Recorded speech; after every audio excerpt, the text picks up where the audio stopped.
We were consulting on changes to our services to try and make sure that we can manage our budget. So we knew that we were having increases in demand year on year and that we weren't able to continue to afford to provide services to all those people.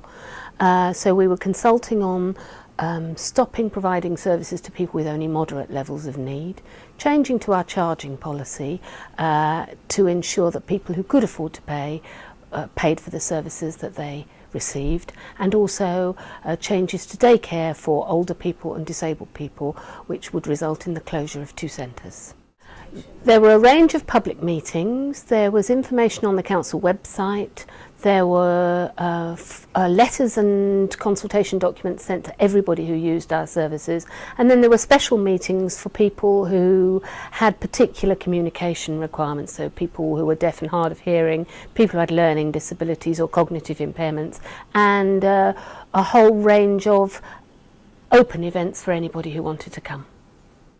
Well, there was so much information and so many responses that it would be difficult to summarise it here. There is a document on the council's website that shows all of the outcome of the consultation and also the responses from all of the questionnaires.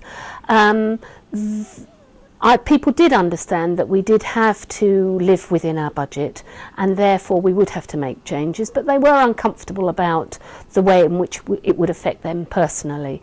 The particular objections were around the closure of the centre at 42 Westbourne Park Road, and we are now looking with the people who use that service to see if it could be run as a social enterprise without the same cost to the council. What happens next is we'll be writing to all the people who use our services. We'll then make sure that every one of them has an individual visit and an assessment from a social worker so that they're clear about what other options there are for them. We'll help to signpost them towards other services or help them to arrange to buy services with the benefits that they get, the attendance allowance, to replace the ones that they currently receive from the council.